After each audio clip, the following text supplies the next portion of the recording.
मैं जी साहब को वेलकम करता हूँ। अब तो हमारे पुराने फ्रेंड हो गए। कल इवनिंग में शोपियान पुलिस को एक इत्तला मिली थी कि मनिहाल विलेज में 4 टेररिस्ट छिपे हुए हैं। आर्मी सीआरपी पुलिस कॉर्डन डाली और हम लोग अपील किए। इनफैक्ट उसमें से एक टेररिस्ट के वाइफ को भी ले गए, हम लोग अपील करवाए। बाकी की फैमिली में अपील किए लेकिन सरेंडर नहीं किया और उधर से अंदर से घर के अंदर से फायरिंग किया। फिर इनकाउंटर शुरू हो गया। इनकाउंटर में 4 टेररिस्ट मारे गए। चारों कैटेगराइज टेररिस्ट है, लश्कर तैयबा से बिलोंग करता है।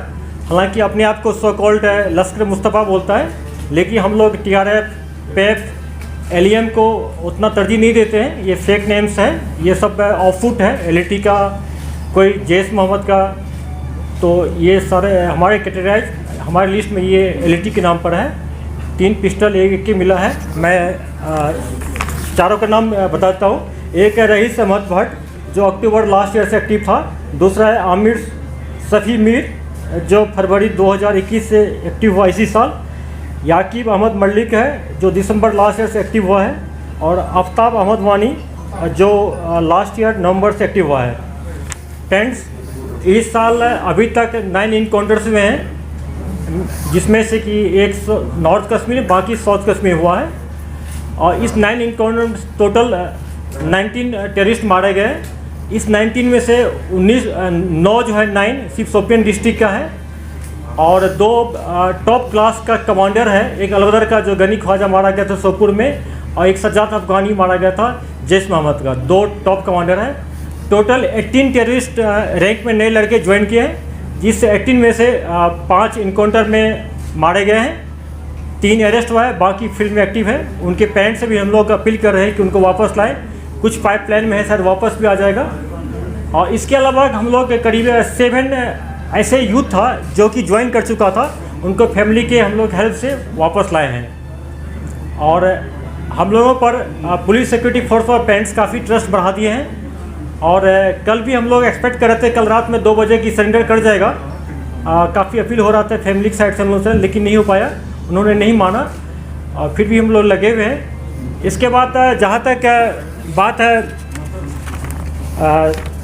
SOP फॉलो करने का, हम लोग पूरी तरह इसको फॉलो, जैसा कि आप लोग पहले बोले थे हम लोग कि जनवरी में पहला PC में कि हम लोग का फोकस रहेगा खास करके जो लोकल टेररिस्ट है जो हमको सरेंडर कराएं, चाहे ड्यूरिंग इनकाउंटर हो या बिफोर इनकाउंटर। ये हम लोग प्रोसेस में लगे हुए हैं। SOP का फॉलो हो रहा है। सिक्योरिटी फोर्स बहुत प्रोफेशनली वे से ढंग से काम कर रही है। और इसका ही नतीजा है कि इस साल 19 मिलिटेंट मारे गए। उस 19 में से कोई भी सिविलियन का डेथ नहीं हुआ है। ये फैक्ट है कि हमारे एक आर्मी के जवान का देहांत हो गया था, शहीद हो गए थे ID ब्लास्ट में। पुलिस का एक इनकाउंटर में बडगाम मारे गए हैं, शहीद हो गए थे। और 2 जो हमारे पुलिस वाले पर फिटाइन टाइप का हमला किया था बागत में, उसमें शहीद हो गए। टोटल पुलिस और सिक्योरिटी फोर्स मिला के 4 शहीद हमारे हुए हैं। हम लोग अपने ऑपरेशनल स्किल को बढ़ा रहे हैं कि कोई कोलेटरल डैमेज नहीं हो और हम को भी लॉस कम हो। कल के इनकाउंटर में आर्मी के जवान थोड़ा जख्मी हो गए, अभी उनका हालत बिल्कुल ठीक है, हॉस्पिटल में है। जहाँ तक रेजिग्नेशन का बात है, पाकिस्तान अभी तक बाज नहीं आया है। अभी भी हम लोग 7 नए टेररिस्ट इंट्रोगेशन बात किए, उनसे पता चला है कि पाकिस्तान से उन्होंने प्रूफ भी देखा है कि सोशल मीडिया पर किस ढंग से उसको इंस्टिगेट किया जा रहा है, रेडिकलाइज किया जा रहा है। दूसरी बात ड्रग्स है, ड्रग्स भी काफ़ी पाकिस्तान से आ रहा है। हमारे लड़कों को यूथ को ख़राब किया जा रहा है। इससे मैं पेरेंट्स से अपील करता हूँ कि अपने बच्चों को संभाल रखें, उनसे काउंसलिंग कराएं। अगर कोई बच्चा किसी का, अगर बेटा हो चाहे लड़कियाँ हो, अगर ड्रग्स लेती है, हमारे पुलिस का जो हॉस्पिटल है ड्रग्स डिटेंशन सेंटर, वहाँ जाए, उसको हम लोग पूरा हेल्प देंगे, करेंगे, उनको मिनिस्ट्री में लाएंगे। उसके अलावा मैं उन लड़कों से खासकर जो ज्वाइन कर लिया उनसे अपील करता हूं कि 2 टाइप का, या तो आप पहले आ जाएं या इनकाउंटर में जब आपको मौका मिलता है उस टाइम ये आपको मौका दिया जाएगा सरेंडर करने के लिए, आप उसमें आ जाएं। आपके साथ कुछ नहीं होगा, हम लोग आपको एक्सेप्ट करेंगे, कोई दिक्कत नहीं होगी। बाकी संभल की जहाँ तक बात है, हम लोग पूरी तरह तैयार है। हम लोग का अपना प्लान बन गया है।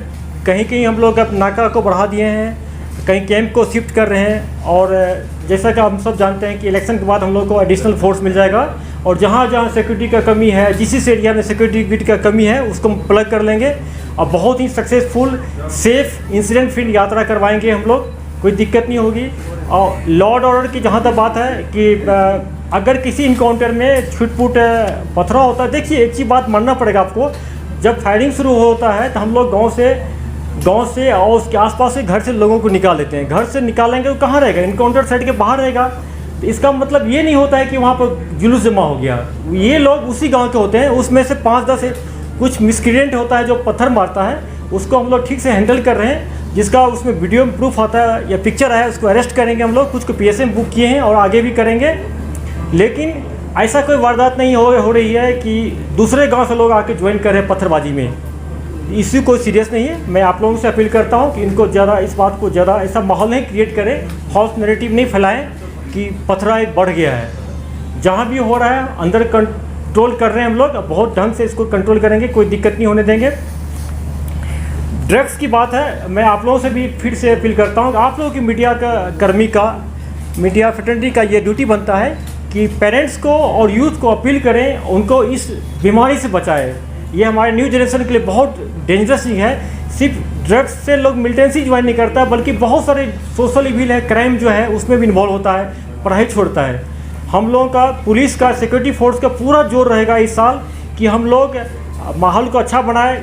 2 चीज़ हम लोग मेंटेन करना चाहेंगे कि स्कूल कॉलेज कभी बंद नहीं हो, वो तब होगा जब कोई इंसिडेंट नहीं होगा, माहौल ठीक होगा। दूसरा कि हम लोग का फोकस रहेगा, ऐसा हम लोग माहौल बनाए कि टूरिस्ट भारी भरकम मात्रा में यहाँ आए, कि लोगों को रोज़गार मिले, यहाँ के लोग पैसा कमाए, सुख शांति यहाँ आए।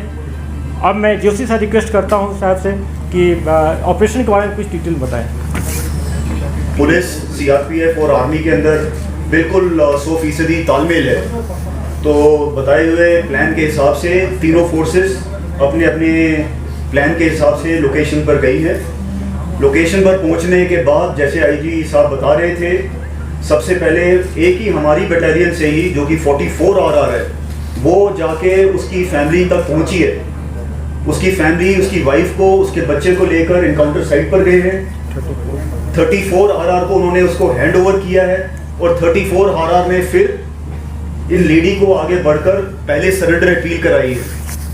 उसके बाद उसके बच्चे को भी फैसिलिटेट किया है, जो कि 4 साल का था, कि शायद उसके कहने से वो वापस आएगा। अभी हमें ये पता लग रहा है कि आकिब तो वापस आना चाह रहा था, पर अंदर बैठे हुए 1-2 और जो थे उन्होंने इसको रोक लिया। तो शायद अगर वो आ जाता अपने दिमाग से तो शायद हम उसको बचा लेते। उसके बाद उसके ब्रदर इन लॉ को भी हमने आगे किया, उसने भी जाके उसको सरेंडर अपील के लिए कोशिश करी है।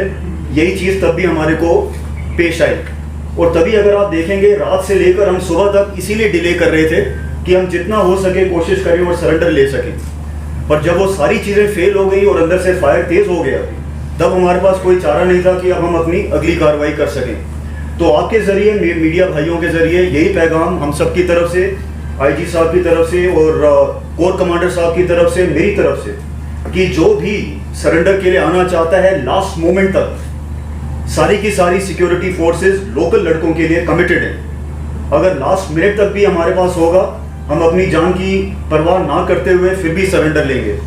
मेरे एक लड़के को जो 34 RR का था, जिसको गोली लगी है, वो गोली भी इसीलिए लगी है क्योंकि वो कवर लेकर आगे जाके उसको लाने की कोशिश कर रहा था। अगर हम ये सब ना करते तो शायद ये इनकाउंटर आधा घंटा भी ना चलता।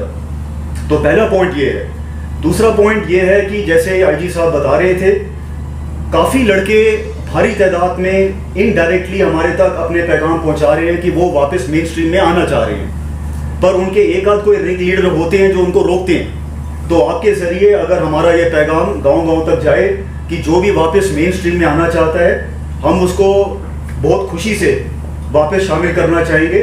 सारी सिक्योरिटी फोर्सेस उसके लिए भी कमिटेड है। लास्ट मैं 34 RR, 2 सेक्टर RR, CRPF और JKP जो कि बिल्कुल एलीट पुलिस फोर्स बन चुकी है, उन सबको कोर कमांडर साहब की तरफ से, मेरी तरफ से बहुत बहुत धन्यवाद कहना चाहूँगा, क्योंकि इतने प्रोफेशनल तरीके से जो आजकल ऑपरेशंस हो रही हैं वो तब तक नहीं हो सकती जब तक टोटल समन्वय ना हो। Thank you.